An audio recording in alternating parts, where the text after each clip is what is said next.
Hello दोस्तों, welcome to विद्यालय IAS.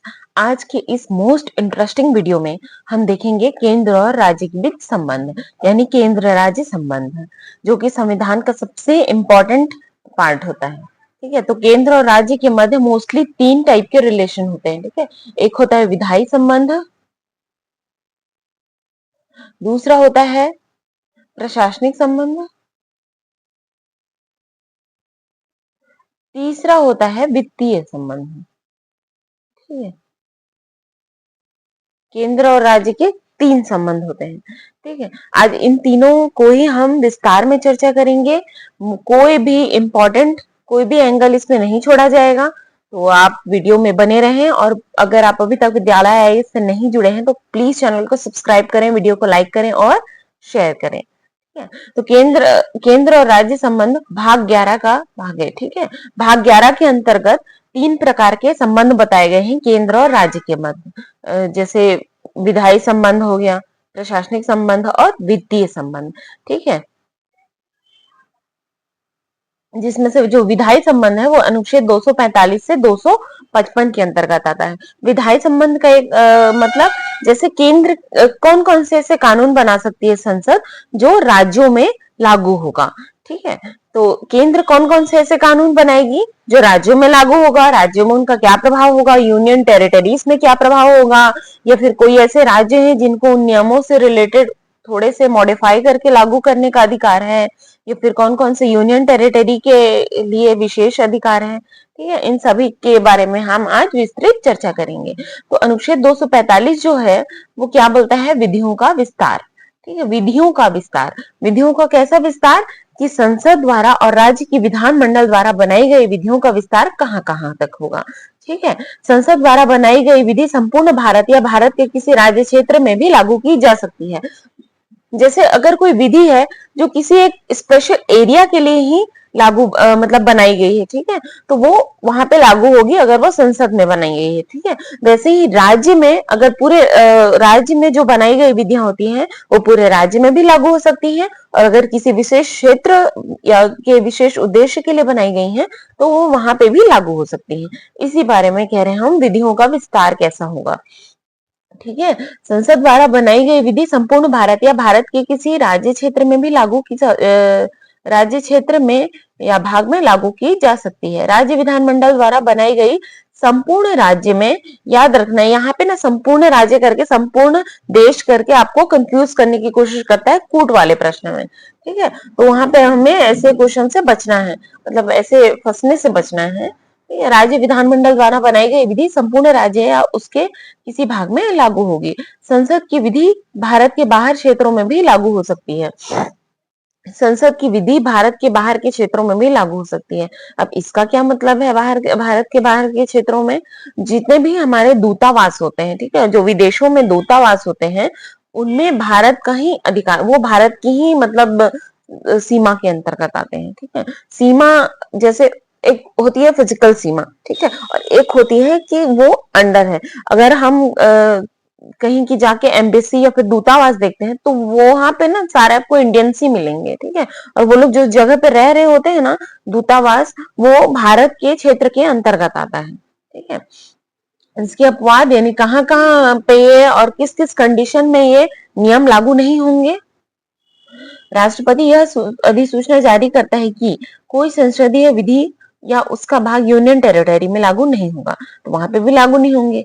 राष्ट्रपति व राज्यपाल यह अधिसूचना जारी कर सकते हैं कि संसदीय विधि या उसका कोई भाग अनुसूचित वह जनजातीय क्षेत्रों में लागू नहीं होता।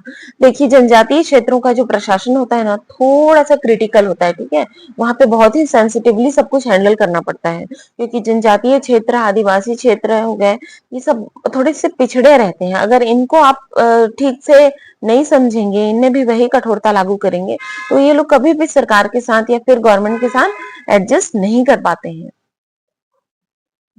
राष्ट्रपति 4 यूनियन टेरिटरी, अब यहाँ पे जो है अपवाद आ रहे हैं। ठीक है, अपवाद का मतलब कहाँ कहाँ पे ये विशेष रूप से या विशेष तरीके से लागू हो रहा है। जैसे राष्ट्रपति क्या होगा, राष्ट्रपति के बारे में हमने इससे पहले क्या पढ़ा, कोई राष्ट्रपति अधिसूचना जारी कर दे कि ये संसदीय विधि है, इस यूनियन टेरिटरी में लागू नहीं होगा। तो वो वहां पे भी लागू नहीं होगा, या फिर राष्ट्रपति या राज्यपाल ये अधिसूचना जारी कर सकते हैं कि ये विधि है और ये जनजातीय क्षेत्रों में लागू नहीं होगा। ठीक है, तो वहां पे भी लागू नहीं होंगे।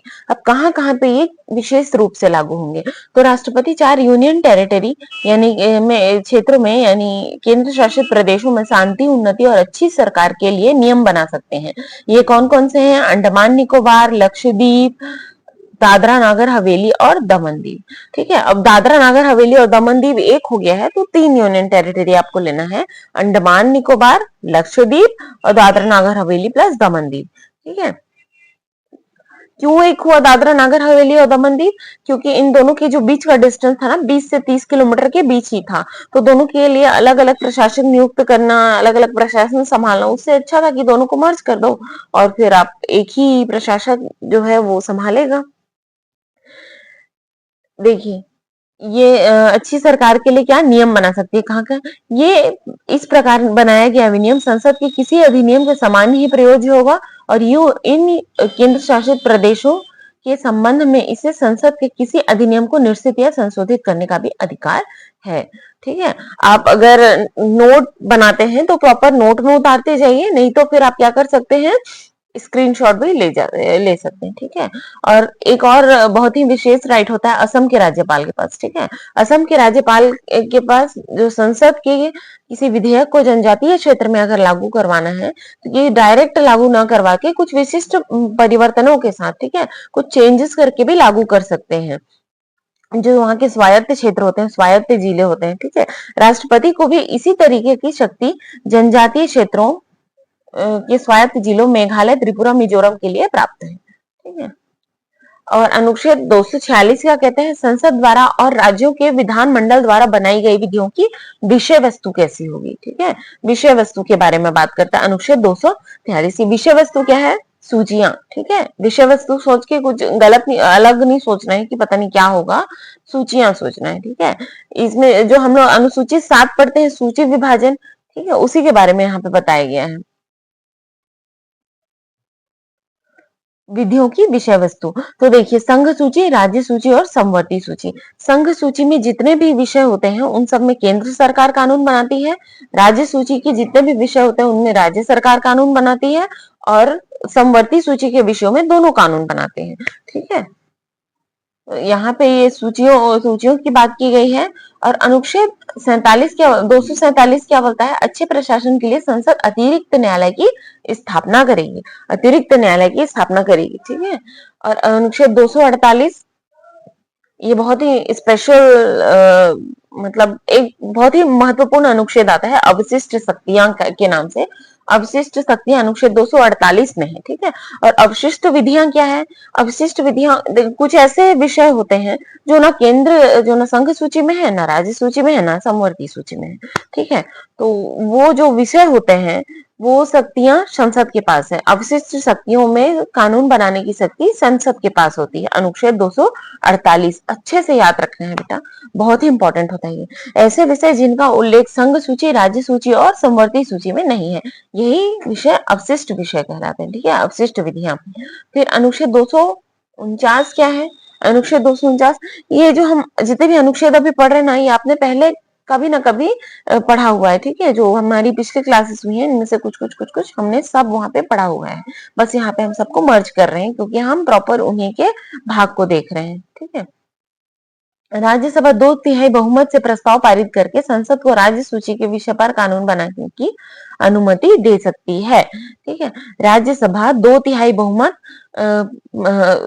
बहुमत से प्रस्ताव पारित करेगी, तो वो क्या कर सकती है, राज्यसभा के पास बहुत ही स्पेशल पावर होता है कि अगर वो 2/3 बहुमत से ये प्रस्ताव पारित कर दे कि संसद राज्य सूची के विषय में कानून बना सकती है, तो फिर संसद राज्य सूची के विषय में भी कानून बना सकती है। और ये कानून कब तक लागू रहता है? 1 वर्ष तक लागू रहते हैं। ठीक है, अनुच्छेद 250 क्या है? 250 राष्ट्रीय आपातकाल के दौरान संसद राज्य सूची के विषयों में कानून बना सकती है। ठीक है, राष्ट्रीय आपातकाल के दौरान संसद जो होती है वो राज्य सूची के विषयों में कानून बना सकती है।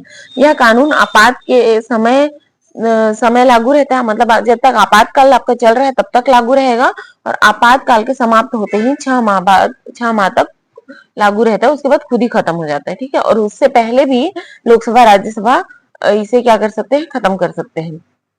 अनुच्छेद 251, यदि राज्य सूची के विषय पर संसद या राज्य विधानमंडल दोनों कानून बनाते हैं तथा इन कानूनों में विरोधाभास है तो संसदीय कानून लागू रहेगा।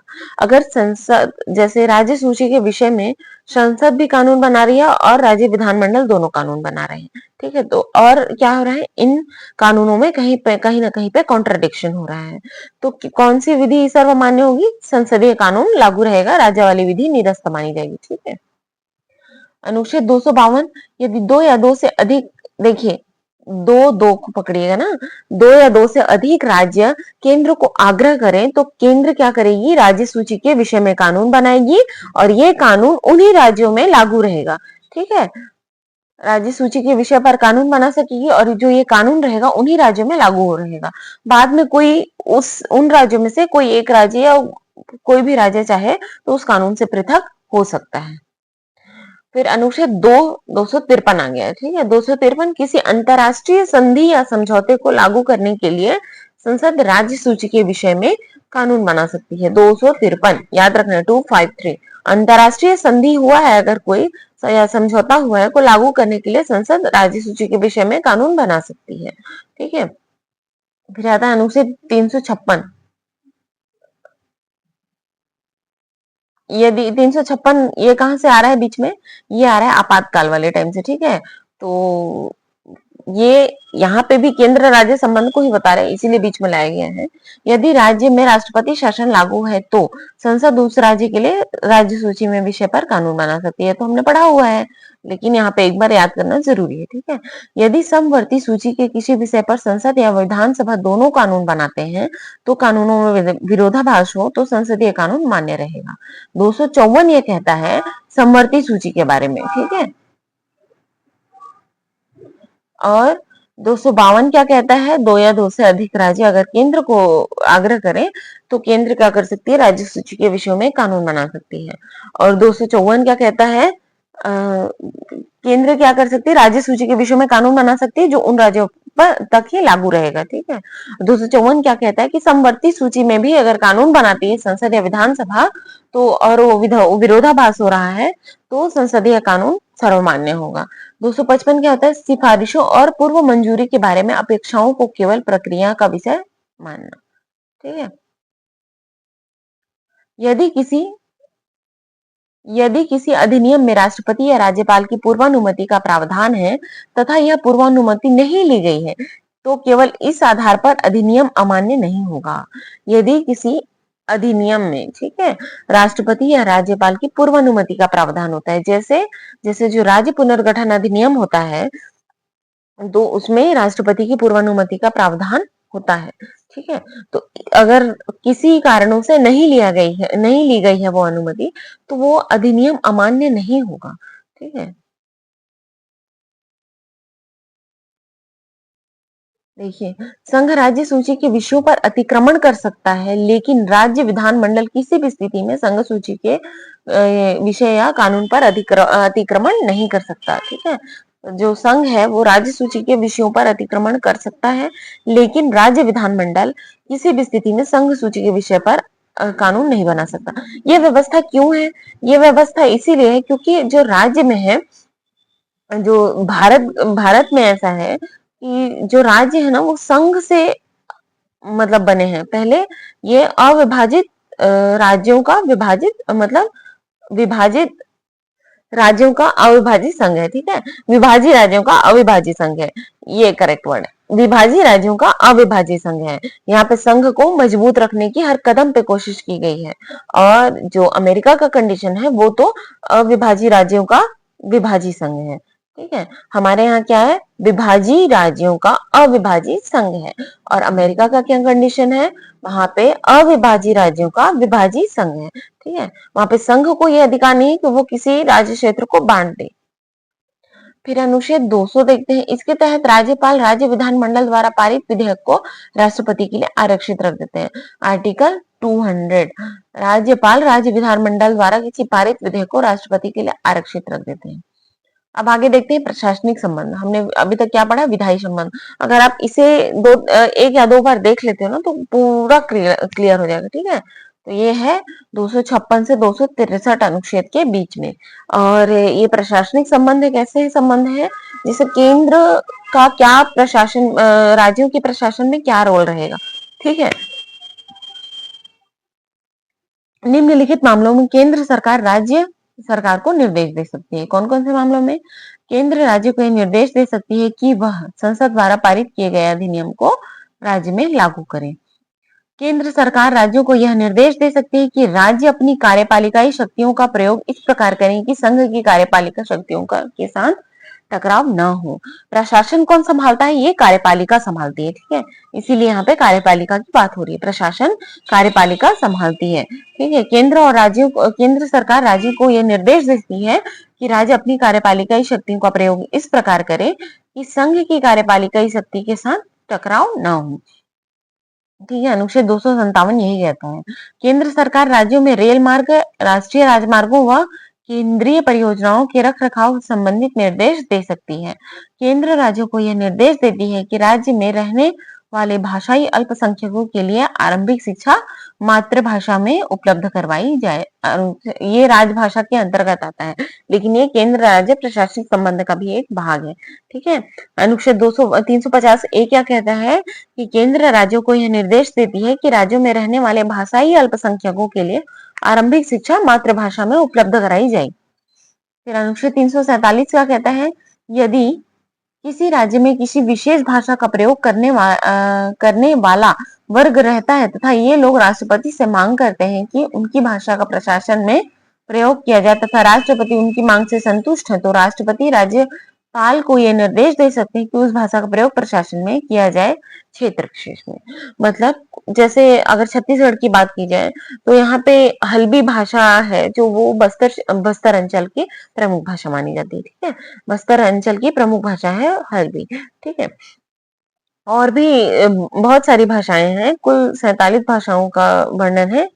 लेकिन हम अगर हल्बी को लें तो अगर आबूझमाड़ वाले एरिया वाले लोग सिर्फ हल्बी को समझ रहे हैं और उनकी ये मांग से राष्ट्रपति जी संतुष्ट हैं, तो राष्ट्रपति राज्यपाल को ये निर्देश दे सकते हैं कि उस क्षेत्र विशेष के प्रशासन के लिए आप हल्बी भाषा का उपयोग करें। मतलब उस क्षेत्र विशेष में जितनी भी घोषणाएं होंगी तो सभी हल्बी भाषा में की जाएंगी। ठीक है, ताकि वहां के लोग कंफर्टेबल फील कर सकें, कंफर्टेबल हो सकें भाषा को लेकर। अनुच्छेद 339 क्या कहता है? केंद्र राज्यों को यह निर्देश दे सकती है कि वह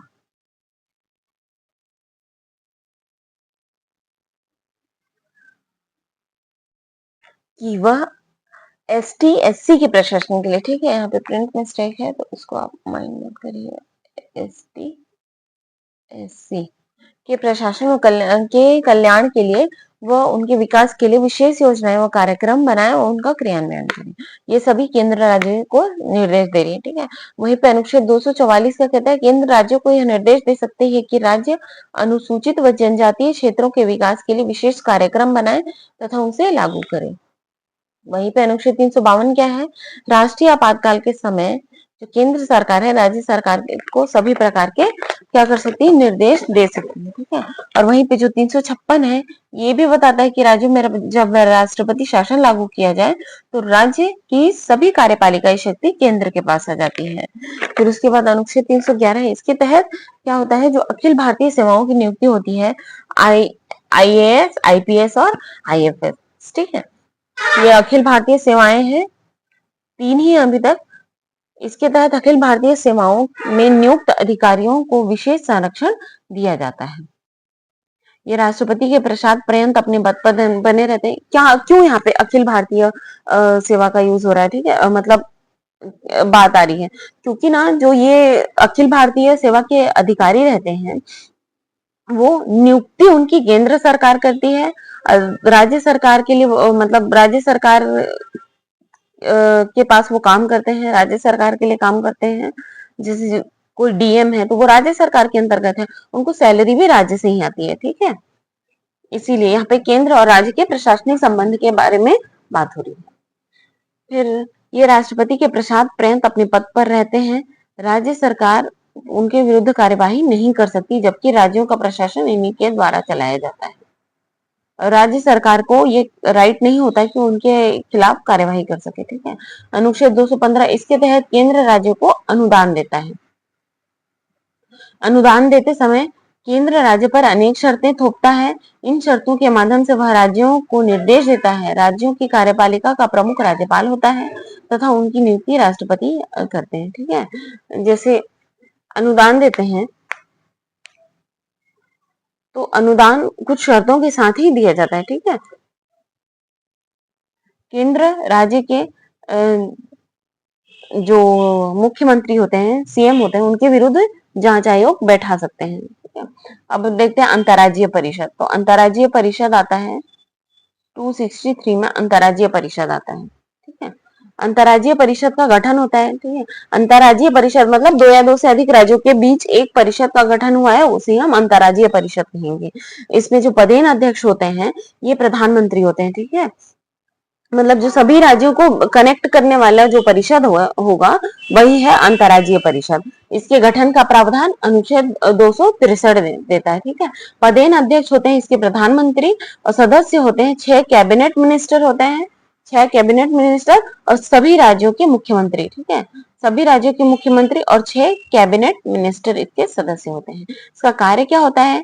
केंद्र व राज्य के मध्य आपसी सहयोग को बढ़ाना व केंद्र राज्यों के मध्य विवादों का निपटारा करना।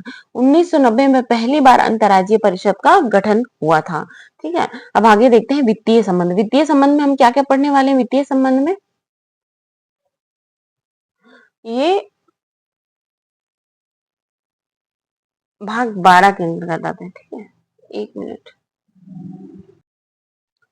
देखिए, जो केंद्र राज्य विधायी और प्रशासनिक संबंध है भाग 11 के अंतर्गत हमने पढ़े थे, और केंद्र राज्य जो वित्तीय संबंध होता है ये भाग 12 के अंतर्गत आता है। इसमें हम क्या क्या पढ़ेंगे कि कैसे कैसे टाइप की करें होती हैं, क्या मतलब जितने भी फाइनेंसेस से रिलेटेड हैं वो सब बातें इसमें आती हैं। ठीक है। जैसे 266 जो होता है वो संचित निधि और लोक लेखा निधि के बारे में बताता है। वहीं पे 267 आकस्मिक निधि के बारे में बताता है। इसको हमने किसमें पढ़ा है?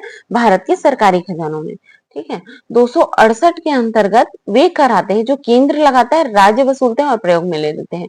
इसे हम CRR करके यूज करेंगे। ठीक है। ऐसे CRR 268 CRR। ठीक है। 268 अनुच्छेद में वे कर आए जो केंद्र लगाया, राज्य ने वसूली किया और राज्य ने ही यूज किया है। ठीक है। जैसे कौन कौन से? Stamp duty, excise duty on medicine, excise duty on cosmetic item. जो ब्यूटी प्रोडक्ट्स होते हैं वो कॉस्मेटिक आइटम में आते हैं। ठीक है। जो दवाइयों में कर होता है केंद्र लगाती है, राज्य वसूलती है और राज्य ही यूज कर लेती है। जैसे जो स्टाम्प ड्यूटी होता है वो केंद्र लगाती है, राज्य वसूलती है और राज्य ही क्या करती है? यूज में ले आती है। ठीक है। Stamp duty, excise duty on medicine और excise duty on cosmetic item. फिर हमने 268 में क्या पढ़ा? CRR याद रखते जाना है। ठीक है। भूलना नहीं है कुछ भी। फिर 268 तो हमने पढ़ लिया है। 269 में क्या है? ये केंद्र लगाएगा और केंद्र ही वसूली करेगा, लेकिन 100% राज्यों को दे देता है। केंद्र लगाया, केंद्र ही वसूली किया और 100% राज्य। यही काम होता है वित्त आयोग का। वित्त आयोग ही ये डिसाइड करती है कि कौन सा कर है जो केंद्र लगा रहा है, केंद्र वसूल कर रहा है, और वो उसका कितना परसेंट राज्यों को जा रहा है। तो 269 में यही बात कहा, ये इस बात का उल्लेख है कि 269 के अंतर्गत वे कर आएंगे जो केंद्र लगाएगा, केंद्र ही वसूल करेगा और राज्य को दे देगा। और उससे पहले हमने क्या पढ़ा? 268, तो इसमें CRR था। ठीक है। केंद्र लगाया, राज्य वसूला और राज्य ही क्या कर लिया? यूज कर लिया। जैसे समाचार पत्रों पर बिक्री कर होते हैं, समाचार पत्रों पर विज्ञापन कर होती है, अंतर्राज्यीय यात्रा और माल वाली यात्रा होती है। जैसे जो माल वाहक वाले होते हैं ना, वही वाली। ठीक है।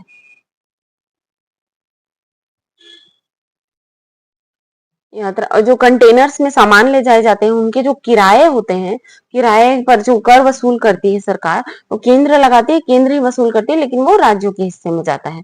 फिर केंद्रीय बिक्री कर, तो ये GST लागू होते ही समाप्त हो गया था। ठीक है।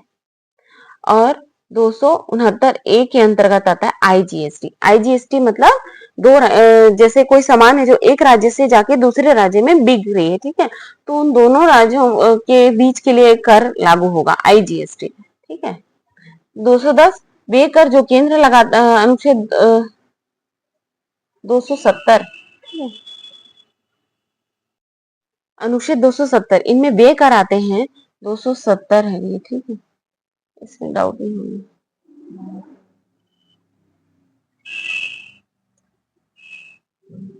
270 270 में क्या क्या कर आते हैं, जो केंद्र लगाता है, केंद्र वसूल करता है और वित्त आयोग की अनुशंसा के आधार पर राज्यों को भी इनमें हिस्सेदारी दी जाती है, ठीक है।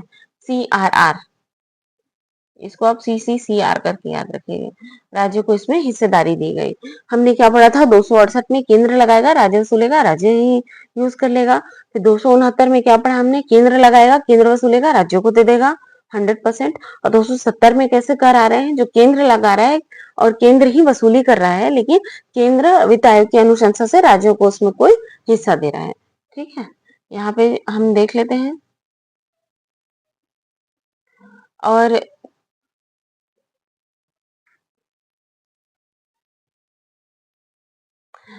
जो इसमें ये प्रावधान है 268, सॉरी 268, 269 और 269A, 271, ठीक है। 271 के अंतर्गत वे कर आएंगे, जो केंद्र लगाएगा, केंद्र ही वसूली करेगा और पूरा पूरा केंद्र कहीं होगा, ठीक है। 271 के अंतर्गत ये सब आपसे ना एग्जाम में एकदम टू द पॉइंट पूछ सकता है, इसीलिए मैं इतना CCCR ऐसे करके समझा रही हूँ ताकि आपको याद रहे, ठीक है। पहले आपको याद रखना है CRR, ठीक है, फिर याद रखना है CCR, ठीक है, फिर उसके बाद क्या याद रखना है, 270 में CCCR, ठीक है, और फिर 271 क्या कहता है, CCC, ठीक है। केंद्र लगाए, केंद्र वसूल कर लेगा, केंद्र पूरा रख लेगा, ठीक है। और इन चारों पांचों के अतिरिक्त जो भी टैक्सेस लगाए जाते हैं, उन सभी करों में क्या कंडीशन होती है कि उसमें राज्यों की 42% की हिस्सेदारी होती है।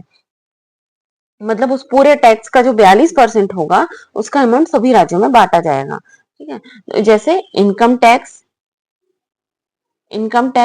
कॉर्पोरेट टैक्स, कस्टम ड्यूटी यानी सीमा शुल्क, जीएसटी, गिफ्ट टैक्स, जितने भी टैक्स होते हैं उसके इन सभी टैक्स का जितना भी कलेक्शन होगा सरकार के पास, उसका 42% वो क्या करेगा, राज्यों की उनमें हिस्सेदारी होगी, ठीक है। सभी राज्यों को उस 42% में हिस्सेदारी देनी पड़ती है।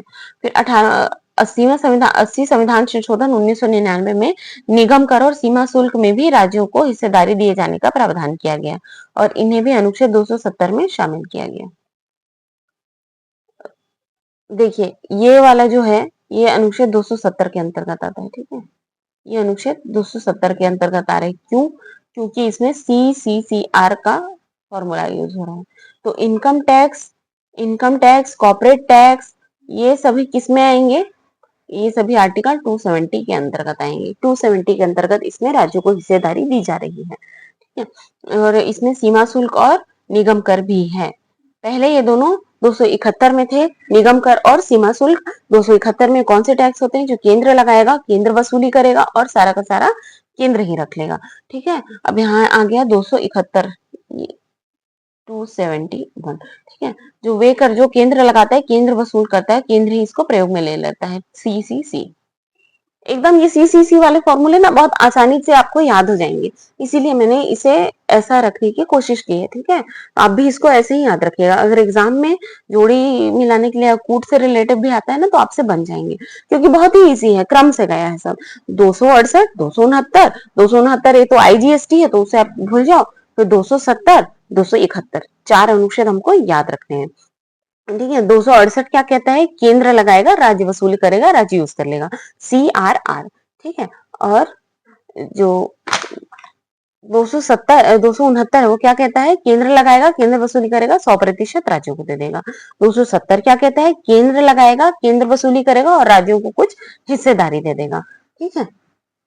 तो जितने भी इनकम टैक्स, GST, ये सभी जो जितने भी प्रकार के कर आते हैं, ये सभी 270 के अंतर्गत आते हैं। फिर उसके बाद 271 क्या कहता है, केंद्र लगाएगा, केंद्र वसूली करेगा, पूरा का पूरा केंद्र का ही रहेगा वो।